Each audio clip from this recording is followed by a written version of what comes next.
Good morning friends. आज का हमारा टॉपिक है न्यूक्लिक एसिड।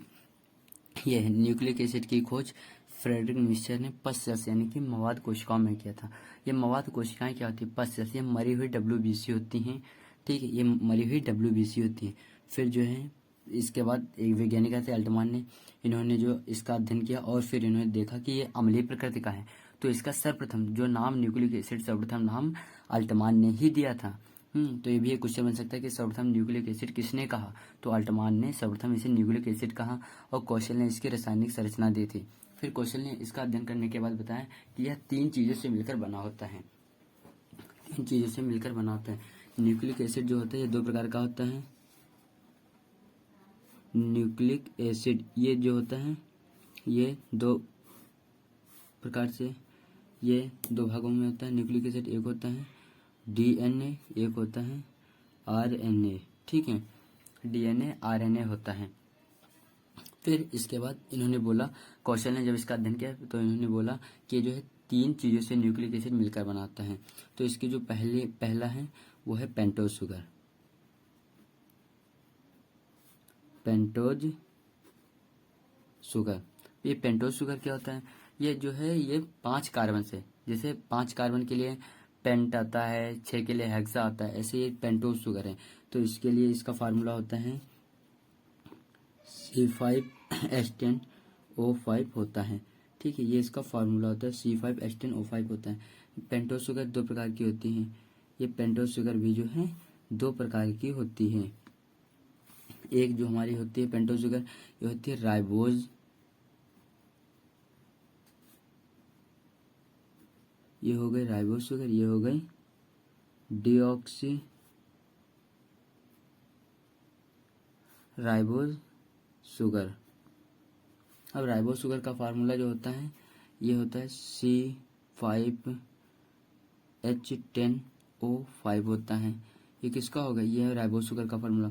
और डीऑक्सी राइबोज शुगर का मतलब इसका फार्मूला होता है C5H10O4 होता है। तो आप लोग सोचेंगे O4 कहाँ से आ गया? तो यहाँ पर ये क्या है? राइबोज शुगर है। यहाँ पर डीऑक्सी राइबोज शुगर, डी मतलब साइंस में होता है, डी का मतलब होता है, डी का मतलब होता है निकल जाना। ये डी का मतलब होता है निकल जाना। किसका निकल जाना? ऑक्सी मतलब ऑक्सीजन का, डी माने निकल जाना, ऑक्सी मतलब ऑक्सीजन का। किससे निकल जाना? Ribose sugar. ये राइबोज शुगर का फार्मूला होता है C5H10O5। इस राइबोज शुगर से एक, यानी डी मतलब निकल जाना, ऑक्सी मतलब ऑक्सीजन का, राइबोज शुगर से एक ऑक्सीजन का निकल जाना। यहाँ पे 5 थे तो यहाँ पर क्या बचेंगे? एक निकल जाएगा तो 4 बचेंगे। इसीलिए डीऑक्सी राइबोज शुगर जो होती है इससे एक ऑक्सीजन निकल जाता है, तब इसका फार्मूला होता है C5H10O4 होता है। ठीक है, आप राइबोज शुगर की हम लोग स्ट्रक्चर देखते हैं। राइबोज शुगर की स्ट्रक्चर होती है, एक ये सेंट्रल में ऑक्सीजन होता है, फिर ये जो है 2 कार्बन ऐसे होते हैं, फिर जो है ऐसे, ये हो गए। अब यहाँ पर हम लोग जो C5H10O5 है इसकी स्ट्रक्चर बनाएंगे। तो यहाँ पर क्या लिखा है? कार्बन, पहले कार्बन दिया, कार्बन 5 होने चाहिए। तो ये 1 हो गया, ये 2 हो गया, ये 3 हो गया, ये 4 हो गया, फिर एक यहाँ से जो हो जाएगा ये C5 हो गया। ये 5 कार्बन तो पूरे हो गए। फिर कह रहा है हाइड्रोजन कितने होने चाहिए? 10। तो हाइड्रोजन हम लोग देख लेते हैं। एक ये हाइड्रोजन हो गया, एक ये हाइड्रोजन हो गया, और एक जो है ये हाइड्रोजन हो गया, एक ये हाइड्रोजन हो गया। ठीक है, एक ये हाइड्रोजन हो गया, ये हाइड्रोजन हो गया, एक यहाँ पर हाइड्रोजन हो गया। अब गिन लेते कितने हुए? 1 2 3 4 5 6 7 हो गए। अब बचे हमारे पास कितने? 10, क्योंकि 10 यहाँ पे थे और 7 हो गए तो 3 बचे। तो यहाँ पर हम लोग क्या लिख सकते हैं? H2 लिख सकते हैं। तो ये 2 और 1 3, 2 1 3 हो जाएगा। ठीक है, और 3 और 1 ये 4, 1 5, 1 6, 1 7, 1 8, 1 9, 1 10 हो गए। अब हाइड्रोजन तो पूरे हो गए, बचे ऑक्सीजन। तो यहाँ पर ऑक्सीजन जो है दूसरी पेन से हम दिखाते हैं।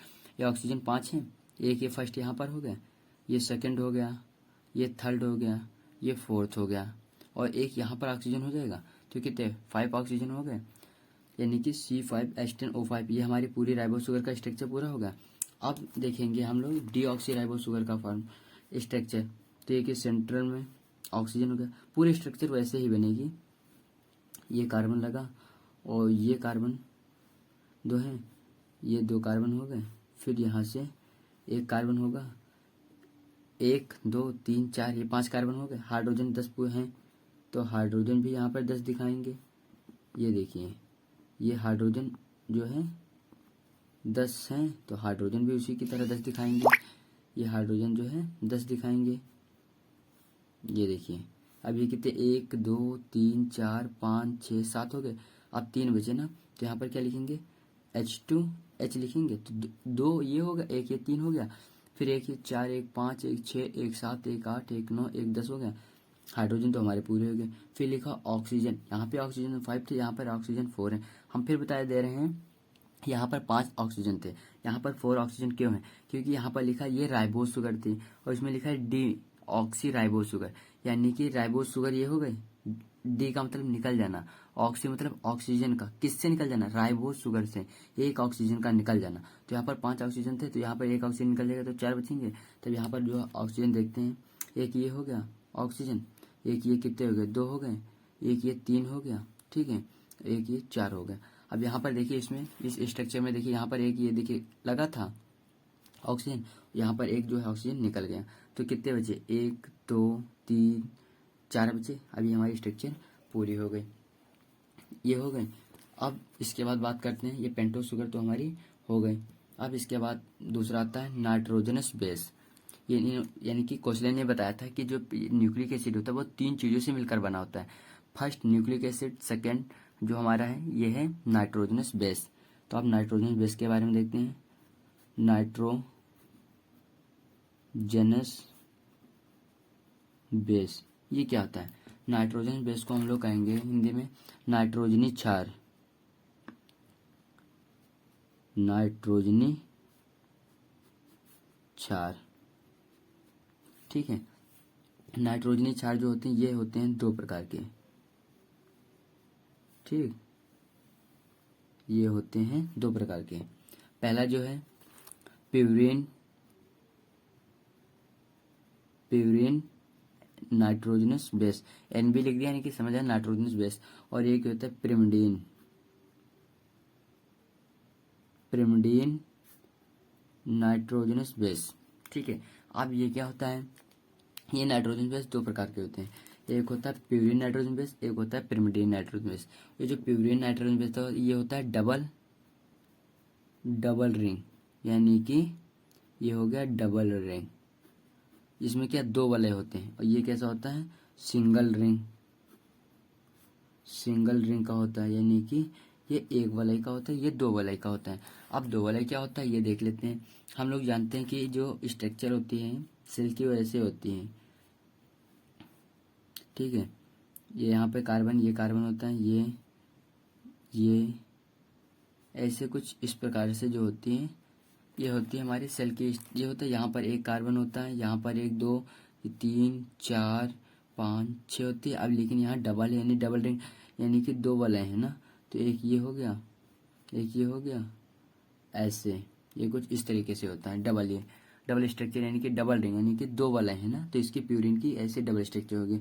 यहाँ पर लिखा है कि सिंगल रिंग यानी 1 वलय। तो 1 वलय तो नॉर्मल सी बात होती है, हम लोग पहले बना के देख चुके हैं उसमें। लेकिन ये जो होता है ये सिंगल वलय होता है, ये सिंगल वलय हो गए। क्योंकि अब ये 1 2 3 4 5 6 कार्बन हो गए। इसमें कितने कार्बन है? 1 2 3 4, ये 5 कार्बन हो गए। अब इसमें क्या होगा? ये प्यूरिन नाइट्रोजन बेस जो होते हैं ये 5 होते हैं। प्यूरिन नाइट्रोजन बेस जो होते हैं ये 5 होते हैं। यहाँ पर लिखे दे रहे हैं, ये होते हैं ATUGC,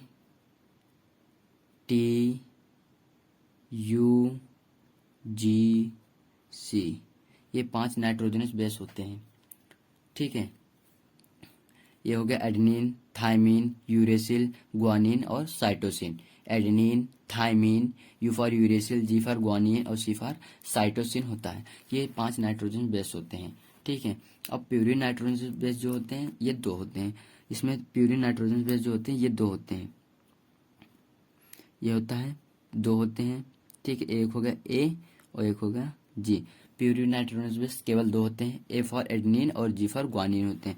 और पिरिमिडीन नाइट्रोजन बेस जो होते हैं ये हमारे होते हैं 3, ये हमारे जो होते हैं 3 होते हैं, ये हमारे 3 होते हैं। अब इसमें क्या होगा? ये हो गया थायमीन, ठीक है। फिर हो गया यूरेसिल, और फिर हो गया थायमीन, हो गया यूरेसिल, हो गया नहीं, हाँ थायमीन हो गया, यूरेसिल हो गया, और साइटोसिन हो गया। ये हमारे 3 होते हैं पिरिमिडीन नाइट्रोजनस बेस। अब इसे क्या कहेंगे? अब ये इसमें कितने कार्बन है? 1 2 3 4 5 6 हैं। तो पाँच पाँच के लिए आता है पेंटा, 6 के लिए आता है हेक्सा। तो इसे हम कहेंगे हेक्सागोनल रिंग। इसे क्या कहेंगे? ये हो गई हेक्सागोनल रिंग। हेक्सागोनल रिंग, या इसे हिंदी में कहेंगे षटकोणीय वलय, यानी कि हेक्सागोनल रिंग को कहेंगे षटकोणीय वलय। और ये किस तरीके का है? पिरिमिडीन है। ये कैसा है? पिरिमिडीन रिंग है। ये हमारी जो है पिरिमिडीन रिंग है। ये इधर लिखे दे रहे हैं, ये है हमारी पिरिमिडीन, ये है पिरिमिडीन, ये रिंग पिरिमिडीन रिंग है। अब इसमें कितने? इसमें 6 कार्बन थे तो हेक्सा हो गया। इसमें कितने कार्बन है? 1 2 3 4 5 हैं। तो इसके लिए 5 के लिए क्या होता है? पेंटा। तो इसे कहेंगे पेंटागोनल, पेंटागोनल रिंग। ये कहेंगे पेंटागोनल रिंग, यानी कि पंचकोणीय वलय। अब ये जो पंचकोणीय वलय होता है, इसका एक स्पेशल नाम होता है, ठीक है। इसका एक स्पेशल नाम होता है जिसे कहते हैं इमिडाजोल। इसे कहेंगे इमिडा, इमिडा, ये इमिडाजोल। ये इमिडाजोल रिंग क्या होती है? ये जो पेंटागोनल रिंग होती है, इसका एक स्पेशल नाम होता है, उसे कहेंगे इमिडाजोल रिंग कहेंगे। अब फिर ये तो हम लोग पहले से पढ़ चुके हैं। इसमें कितने कार्बन? 6 कार्बन है, 1 2 3, ये हो गए 4 1 5 1 6। तो इसे क्या कहेंगे? ये 6 है ना, तो इसे कहेंगे हेक्सागोनल रिंग। कैसी है? Hexagonal ring. और ये कैसी है? पिरिमिडीन, जो है पिरिमिडीन रिंग है, ठीक है। अब हो गए नाइट्रोजन बेस हमारे, ये हो गए 5 होते हैं। ये 5 होते हैं नाइट्रोजन बेस। पहला है एडेनिन, थायमीन, यूरेसिल, और ये ग्वानिन, और ये साइटोसिन हो गया। फिर जो होते हैं प्यूरिन नाइट्रोजन बेस, वो 2 प्रकार के होते हैं। एक होता है एडेनिन, जो एक होता है एडेनिन, और दूसरा होता है ग्वानिन। और फिर जो हमारे पिरिमिडीन नाइट्रोजन बेस होते हैं, वो 3 प्रकार के होते हैं। एक होता है थायमीन, ठीक है, एक होता है थायमीन, और एक होता है यूरेसिल, एक होता है साइटोसिन होता है, ठीक है। ये 3 प्रकार के हमारे नाइट्रोजनस बेस हो गए। अब नाइट्रोजनस बेस, ये जो प्यूरिन नाइट्रोजन बेस होता है, वो डबल रिंग का होता है। डबल रिंग यानी कि डबल रिंग का होता है। तो इसमें ये 2 रिंग बनी है। ये जो पहली रिंग होती है उसे कहेंगे हेक्सागोनल रिंग, क्योंकि इसमें 6 कार्बन होते हैं। हाँ, इसका ये जो है पिरिमिडीन रिंग की तरह होता है। पिरिमिडीन रिंग मतलब जो है एक वलय होती है, ठीक है। ये हो गया डबल वलय, यानी कि 2 वलय, और इसमें होगा सिंगल रिंग 1 वलय। तो ये डबल वलय, तो इसमें 2 वलय बने। और इसमें 5 कार्बन दिए हुए, 1 2 3 4 5 कार्बन है। तो 5 के लिए क्या होता है? पेंटा, 6 के लिए हेक्सा, ठीक है। तो 5 के लिए पेंटा हो गया, तो इसे कहेंगे पेंटागोनल रिंग, यानी कि पंचकोणीय वलय। और इसका एक स्पेशल नाम होता है, ये इसे कहते हैं इमिडाजोल रिंग, ठीक है। और ये तो सिंपल रिंग है, यानी सिंगल रिंग है, एक वलय है। तो इसमें 6 कार्बन दिए ना, तो इसे हेक्सागोनल रिंग कहेंगे। अब इसके बाद तीसरा आता है हमारा, ये 2 हो गए। फिर जो, क्योंकि क्वेश्चन ने कहा था कि जो है न्यूक्लिक एसिड 3 चीज़ों से मिलकर बना होता है। पहला हमारा हो गया जो है, फिर ये हो गया क्या? पेंटोज शुगर हो गई। फिर पेंटोज शुगर के बाद तीसरा जो कहा, नाइट्रोजन बेस हो गई। दूसरा और तीसरा जो है फास्फोरिक एसिड हो गई। तीसरा हो गया फास्फोरिक एसिड, फास्फोरिक अम्ल। इसका जो सूत्र होता है, इसका सूत्र होता है H3PO4, H3PO4। इसे जो हम लोग पी से भी नोट कर सकते हैं, इसे हम लोग पी से भी नोट कर सकते हैं, क्योंकि जो क्या होता है फास्फोरिक एसिड, इसका फार्मूला H3PO4 होता है, या इसे पी से भी नोट कर सकते हैं, ठीक है। तो अब यहाँ पर बात किसकी हो रही है? डीएनए की हो रही ना, डीएनए की हो रही। और डीएनए किस में होता है? ये डीएनए जो है, ठीक है, ये डीएनए है। और डीएनए, ये डीएनए है। डीएनए में जो कितनी नाइट्रोजन बेस होते हैं? इसमें 4 नाइट्रोजन बेस होते हैं।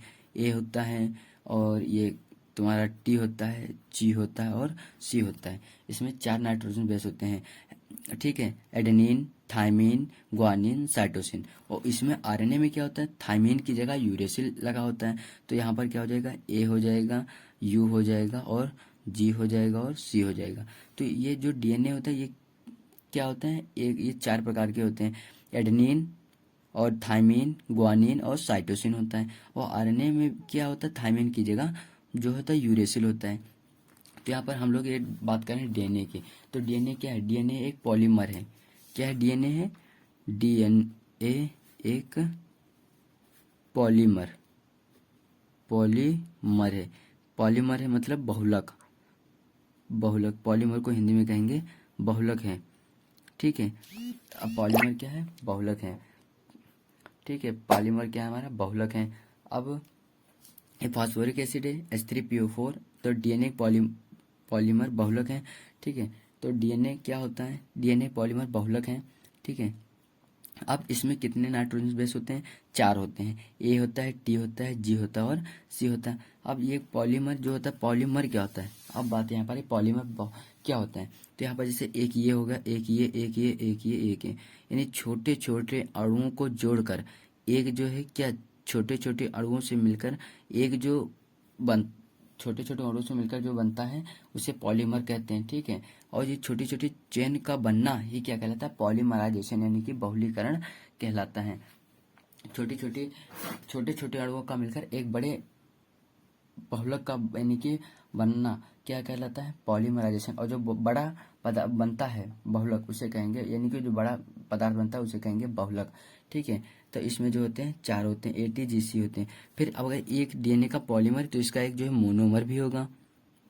मोनोमर, मोनोमर क्या होता है? मोनोमर होता है एकलक। ठीक है, मोनोमर है हमारा एकलक।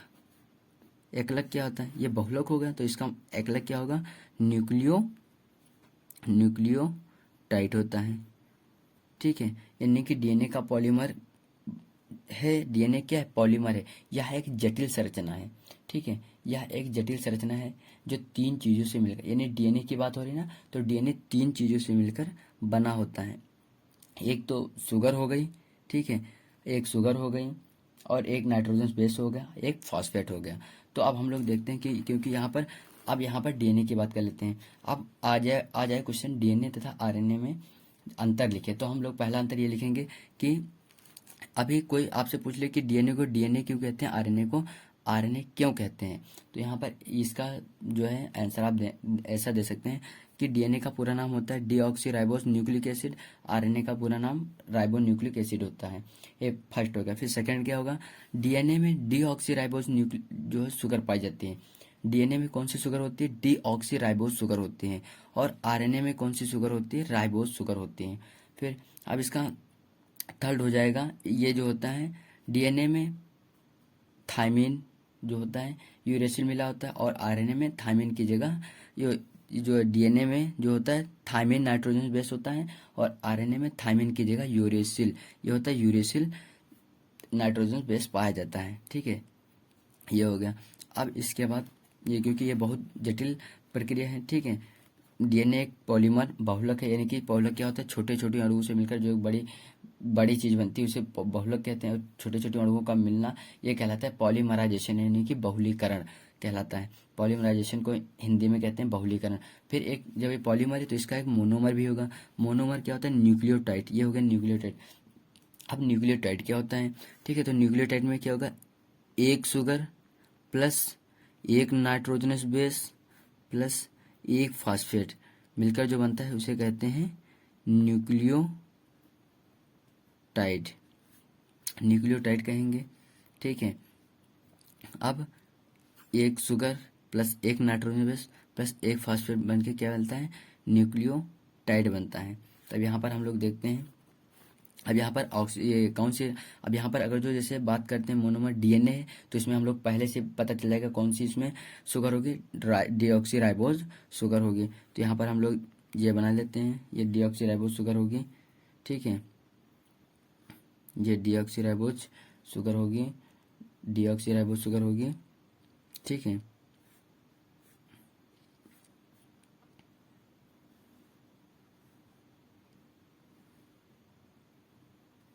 ये हो गया डीऑक्सीराइबोज शुगर हो गई। अब यहाँ पर नाइट्रोजन बेस जो होते हैं ये 4 होते हैं। ठीक है, डीएनए में नाइट्रोजन बेस 4 होते हैं, ATGC होता है। तो यहाँ पर लिख लेंगे, इसमें जो नाइट्रोजन बेस होते हैं वो A होगा और T होगा, G होगा या C होगा। ये जो है डीएनए में 4 नाइट्रोजन बेस होते हैं। अब यहाँ पर न्यूक्लियोटाइड हो गया।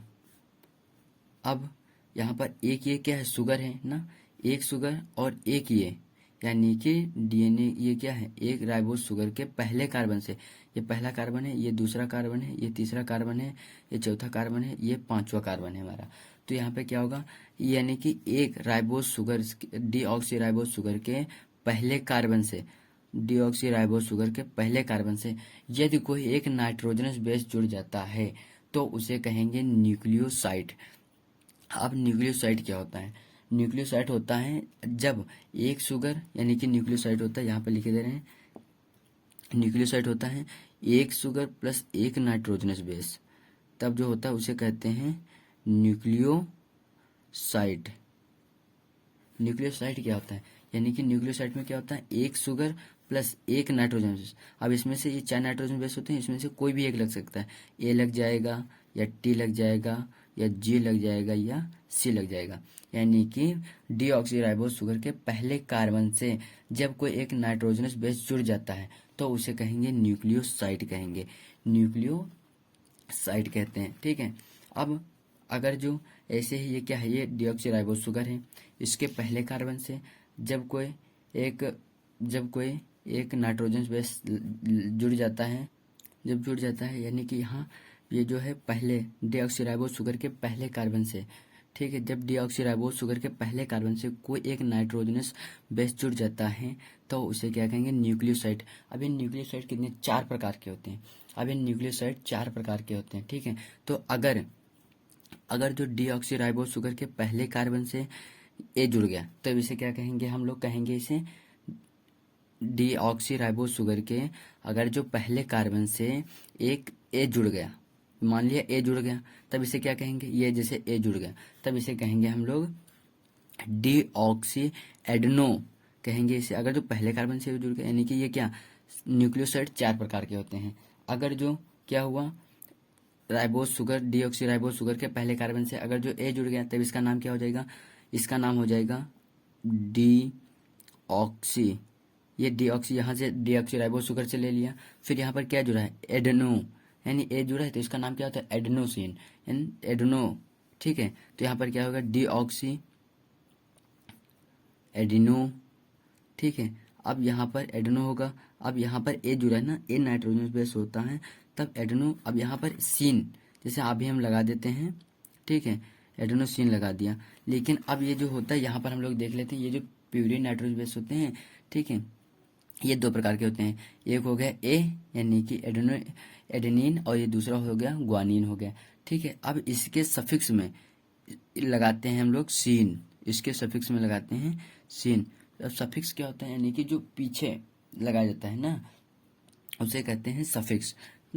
अब प्रीफिक्स माने पहले, यानी कि शब्द के पहले जो लगता है उसे प्रीफिक्स कहते हैं, और जो शब्द के बाद लगता है उसे जो है सफिक्स कहते हैं। तो अगर जो यहाँ कहीं पर भी नाइट्रोजनस बेस, अगर जो नाइट्रोजनस बेस ए और जी होगा तो उसके सफिक्स में सीन लगेगा, सीन लगेगा। अगर जो नाइट्रोजनस बेस हमारे जैसे ये हो गए, ये हो गया थायमिन, यूरिसिल और जो है साइटोसिन, तो उसी के साथ में उसके सफिक्स में लगेगा डीन, डीन लगेगा। ये हम लोगों को बात ध्यान रखनी है। ठीक है। तो यहाँ पर अगर जो यहाँ पे हमारा क्या जुड़ा है, ए जुड़ा है ना, तो यहाँ पर इसका नाम हो जाएगा डीऑक्सी एडेनोसिन। ठीक है, इसका नाम हो जाएगा डीऑक्सी एडेनोसिन। अब अगर जो इसके फिर अगर जो एक ये दूसरा हो गए, ये 4 प्रकार के होते हैं ना, तो ये पहले कार्बन से डीऑक्सी राइबोस शुगर के पहले कार्बन से अगर जो ए जुड़ता है तो इसका नाम हो जाएगा डीऑक्सी एडेनोसिन। अगर जो यहाँ पर ए की जगह टी जुड़ गया, ए नहीं जुड़ा, टी जुड़ा, तब इसे क्या कहेंगे, तब इसे कहेंगे deoxy thymidine, deoxy thymine, thyme वहां से लेंगे और इसके सफिक्स में क्या लगेगा, डीन, क्योंकि हम लोग पहले देख चुके हैं जो ये होता है पिरिमिडीन, पिरिमिडीन नाइट्रोजन बेस होता है, उसके जो ये होते हैं पिरिमिडीन नाइट्रोजन बेस 3 प्रकार के होते हैं। टी होगा थाइमीन, यूरिसिल और साइटोसिन के सफिक्स में डिन लगेगा। सफिक्स मतलब पीछे, इसके जो पीछे लगेगा वो डिन शब्द लगेगा। तो यहाँ पर अगर जो टी जुड़ गया तो इसका नाम हो जाएगा डीऑक्सी। ठीक है। अब यहाँ पर ये टी है ना, तो ये हो जाएगा डीऑक्सी थाइमिडीन, डीऑक्सी थाइमिडीन हो जाएगा। अगर जो यहाँ पे जी जुड़ गया तो इसका नाम हो जाएगा डी ऑक्सी गुआनो। अब क्योंकि नाइट्रोजन बेस जो प्यूरिन नाइट्रोजन बेस होते हैं वो दो प्रकार के होते हैं, एडेनिन और ग्वानिन। तो यहाँ पर जी जुड़ा है ना, तो इसके सफिक्स में लगेगा सीन, तो यहाँ पर हो जाएगा डी ऑक्सी गुआनोसिन, ये हो जाएगा गुआनोसिन। अब अगर जो यहाँ पर आपका सी लग गया, सी लग गया ना, सी लग गया, तो इसे क्या कहेंगे हम लोग, इसे कहेंगे डी ऑक्सी, क्योंकि डीऑक्सी तो वही राइबोज शुगर है ना, इस राइबोज शुगर का नाम क्या था, डीऑक्सी राइबोज शुगर था। ठीक है, इस जो शुगर थी डीऑक्सी राइबोज शुगर। अब इसके पहले कार्बन से अगर जो नाइट्रोजन बेस्ड डीएनए में 4 प्रकार के होते हैं, एडेनिन, थाइमिन, ग्वानिन और साइटोसिन होता है।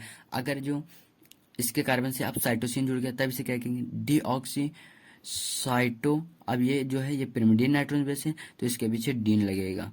तो ये क्या होगा, ये हमारे जो चारों हो गए, ये क्या है, ये चारों हमारे क्या हैं, ये हमारे हैं न्यूक्लियोसाइड, ये है हमारे न्यूक्लियोसाइड, ये हमारे न्यूक्लियोसाइड हैं। अब बात आती है कि न्यूक्लियोटाइड किसे कहते हैं। तो न्यूक्लियोटाइड जो है कि ये भी बहुत जटिल संरचना होती है। इसमें क्या होता है, एक शुगर, एक नाइट्रोजन बेस और एक फास्फेट मिलकर न्यूक्लियोटाइड का निर्माण करते हैं। तो ये हमारा ये हो गया। अब ये जो बॉन्ड होता है, ये बॉन्ड, इस बॉन्ड को कहते हैं, इस बॉन्ड को हम लोग कहते हैं एन ग्लाइकोसिडिक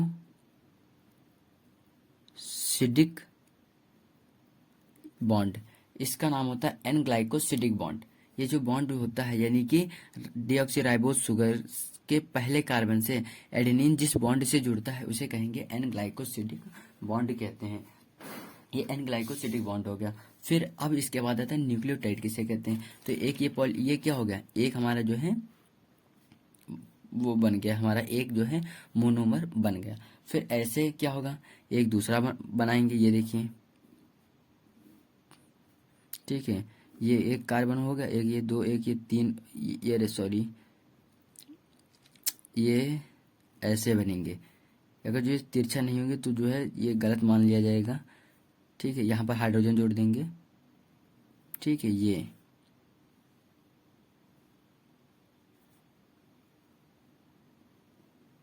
तो यहाँ पर क्या हो गया, ये हो गया जो हमारा कार्बन, यहाँ पे C1, ये हो गया हमारा कार्बन C1, ये हो गया C2, C3, C4 और ये हो गया C5। ये 5 कार्बन हो गए। ठीक है, अब इसमें क्या होगा, न्यूक्लियोटाइड जो है, ठीक है, न्यूक्लियोटाइड ये 3 चीज़ों से मिलकर बनता है, एक शुगर, एक नाइट्रोजन बेस और एक फास्फेट मिलकर जो है न्यूक्लियोटाइड बनाते हैं। तो इसमें क्या, एक शुगर हो गई, ये हमारी एक शुगर हो गई। फिर यहाँ से इसके पहले कार्बन से अगर कोई एक नाइट्रोजन बेस जुड़ गया, यानी कि यहाँ पर कोई नाइट्रोजन बेस जैसे ए हो गया, फिर टी हो गया, या जी हो गया, या सी हो गया, इसमें से कोई भी एक नाइट्रोजन बेस अगर इसके साथ जुड़ गया, तब ये अब यहाँ पर क्या था, एक नाइट्रोजन बेस, एक यानी शुगर, एक नाइट्रोजन बेस मिलकर क्या बनाते थे, न्यूक्लियोसाइड बनाते थे।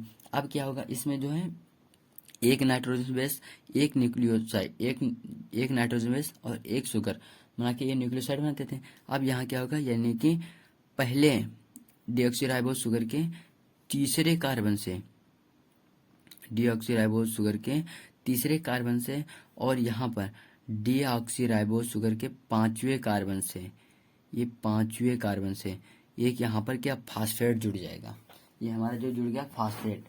ठीक है, तो अब क्या कहेंगे, एक शुगर, एक नाइट्रोजन बेस और एक फास्फेट मिलकर क्या बनाते थे, न्यूक्लियोटाइड बनाते थे। ठीक है, न्यूक्लियोटाइड बनाते थे। यहाँ पर एक शुगर, एक नाइट्रोजन बेस और एक फास्फेट मिलकर क्या बनाते हैं, न्यूक्लियोटाइड बनाते हैं। तब ऐसे ही यानी कि हजारों लाखों न्यूक्लियोटाइड बनेंगे।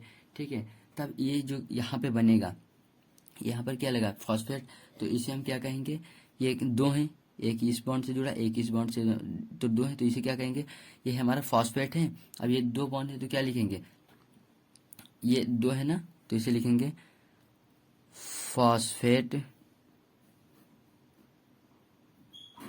ठीक है, फास्फेट ये बनाएगा पॉली डाई फास्फेट। पॉली मतलब बहुत, और डाई मतलब दो है, दो कार्बन से, दो बॉन्ड से जुड़ा ना, तो इसे कहेंगे पॉली डाई फास्फेट कहेंगे। ठीक है, अब ये पॉली डाई फास्फेट से जो बनाएगा, तब इसमें क्या हो गया, एक नाइट्रोजन बेस, ठीक है, एक नाइट्रोजन बेस और एक एक शुगर, एक नाइट्रोजन बेस और एक फास्फेट जो बनेगा, तब ये क्या बनाएगा, ये बनाएगा न्यूक्लियोटाइड बनाएगा। अब यहाँ पर ये क्या होगा, ये जो डबल बॉन्ड है ना, तो इसे अरे ये गलती, सॉरी, ये नहीं होगा, ये हमारा कौन सा बॉन्ड है, ये है एस्टर बॉन्ड, एस्टर बॉन्ड है ना।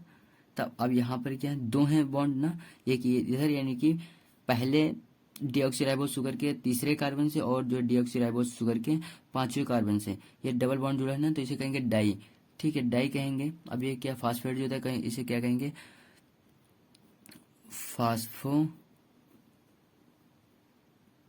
फास्फोडाई एस्टर बॉन्ड। ये दो फास्फो डाई एस्टर बॉन्ड, इन दो बॉन्ड से जुड़ा है, तो इसे क्या कहेंगे, डाई एस्टर बॉन्ड। और ये क्या जुड़ा है, फास्फेट, तो इसे कहेंगे फास्फोडाई एस्टर बॉन्ड से जुड़ा है। अब ऐसे लाखों करोड़ों, या अब ये थोड़ा ना होगा कि चार होते हैं, यानी कि न्यूक्लियोटाइड जो होते हैं वो चार प्रकार के होते हैं। अब अगर जो यहाँ से एक नाइट्रोजनस बेस जुड़ गया तो क्या कहेंगे, एक शुगर, एक नाइट्रोजन बेस और एक फास्फेट जुड़ेगा, तब इसे न्यूक्लियोटाइड कहेंगे। तब यहाँ पर अगर जो ए जुड़ गया, ठीक है, अगर जो यहाँ पर ए जुड़ गया, तब इसे क्या कहेंगे, डीऑक्सी डीऑक्सी एडिनो, यहाँ पर कहेंगे डीऑक्सी एडिनोसिन डाइफॉस्फेट। ठीक है, अब एक यहाँ पे एक जुड़ा है कार्बन, तो इसे कहेंगे मोनो, तो इसका नाम होगा डीऑक्सी एडिनो। ये हो गया डीऑक्सी एडिनो, किस लिए कहा, एक शुगर, एक नाइट्रोजन बेस, एक फॉस्फेट मिलके जो बनाएगा उसे कहेंगे डी डी मतलब डीऑक्सी, ये डीऑक्सी राइबोस शुगर है, तो यहाँ से लिखेंगे डीऑक्सी एडिनो। एडिनो से यहाँ पे लिखेंगे एडिनो। और फिर ये नाइट्रोजन बेस के सफिक्स में अभी बोला था, क्योंकि प्यूरिन नाइट्रोजन बेस है तो इसके सफिक्स में सीन लगेगा, तो क्या हो गया, डीऑक्सी एडिनोसिन। एक फॉस्फेट है तो एक के लिए आता है मोनो, तो इसे कहेंगे deoxy adenosine monophosphate, deoxy adenosine monophosphate. अगर जो यहाँ टी जुड़ गया, ये तो हो गया। अब अगर जो टी जुड़ गया, तब इसे क्या कहेंगे, तब इसे कहेंगे डीऑक्सी थाइमिडीन, क्योंकि थाइमिडीन मोनोफॉस्फेट, मोनोफॉस्फेट,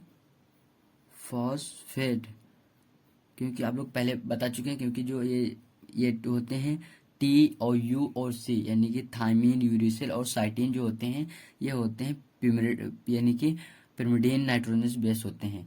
और जो ए और जी होता है, वो जो होता है प्यूरिन नाइट्रोजन बेस होता है। तो ए और जी जो होता है प्यूरिन नाइट्रोजन बेस, उसके सफिक्स में लगता है सीन, और जो पिरिमिडीन नाइट्रोजन बेस होते हैं उनके सफिक्स में लगता है डीन, तो इसलिए इसका नाम डीऑक्सीथाइमिडीन मोनोफॉस्फेट होता है। अगर जो यहाँ पर जी जुड़ गया, तब इसे क्या कहेंगे, तब इसे कहेंगे डीऑक्सी, ये क्या है, ग्वानो, तो यहाँ ग्वानो सीन होता है, तो यहाँ पे लिखेंगे ग्वानो। अब इसके सफिक्स में सीन लगेगा, क्योंकि ये कैसा है, प्यूरिन नाइट्रोजन बेस है, तो ये हो गया डीऑक्सी ग्वानोसिन मोनोफॉस्फेट, क्योंकि एक जुड़ा है ना, तो इसे कहेंगे मोनोफॉस्फेट, ये मोनोफॉस्फेट हो गया। अब अगर जो यहाँ पर आपका सी जुड़ गया, ठीक है, तो ये क्या होगा, डीऑक्सी साइटोडीन मोनोफॉस्फेट, मोनोफॉस्फेट हो गया, डीऑक्सी साइटोडीन मोनोफॉस्फेट।